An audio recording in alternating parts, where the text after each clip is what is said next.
Hello everyone, thanks for watching. My name is Dr. Wendy and I'm a member of the Children's Research Triangle Youth Mental Health First Aid Training Team.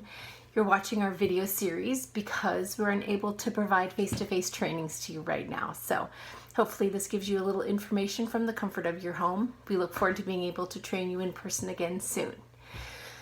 So recently I completed a video about social emotional learning, or SEL, in adolescence during a time of physical distancing. And we received quite a few questions about SEL, especially in regards to adolescents who are developmentally maybe a bit younger, or for children under the age of 12. So SEL is a really important concept for children of all ages. Actually it's really important even for adults. But the Illinois State Board of Education has set three main goals for SEL learning. The first is self-awareness and self-management skills. The second is social awareness, or the establishment and maintenance of those positive relationships. And the third is to demonstrate decision-making and responsible behaviors. So you can see why these are important for all ages, right? And while the schools have set up some ways to work these skills into their days and build these skills, you're also able to build them at home. So for example, children need to be able to identify their emotions. A great place to start that learning is for you to say out loud what you see in them that's indicating or giving a sign to you that they're having an emotion. You could point out, let's say that their body seems tight, or their hands are balled up, or they're glaring at you. And then you name it. You could say something like, are you feeling mad that I just said no to you? Or do you feel frustrated that you can't do what you want right now? When we as the adults point out what we're seeing in our children, we help them increase their awareness that they're having a feeling and their knowledge about what that feeling or that emotion is. To take this lesson a step further, you could support your child's feelings by saying something like, I can understand why you might be feeling that way, or right now I feel frustrated too, right? You can give them some context, and they may deny that feeling. They may say, no, that's not how they're feeling. And in that case, it might be helpful to ask them how they would label their feeling or what they're experiencing.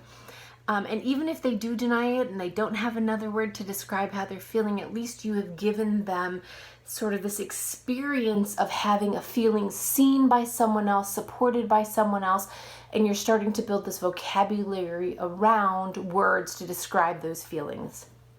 As we've talked a lot about in mental health first aid in the courses and in your work with the clinical team, being noticers, expert noticers as the parent is really important. So these are times when you can sort of challenge yourself or build those skills in yourself to really be noticing what's leading up to an outburst or what's leading up to an emotion with those smaller body things, those voice tone things that you're seeing or hearing. If you're feeling like you want a little bit more practice of this, or even a little bit of distance away from you being the one to say these things, you can always do things like watch TV or a show or even a cartoon or a movie and try to identify those feelings or those body signs that you're seeing in the characters.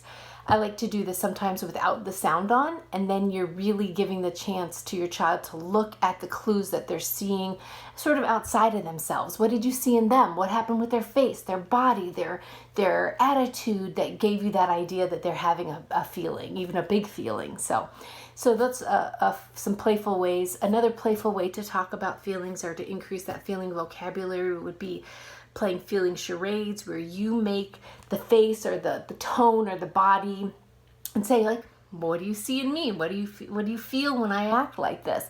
And that gives a little bit of that interaction and that social clues reading that's really building those skills for children. Finally, it's just really important that we as adults label our feelings for our children.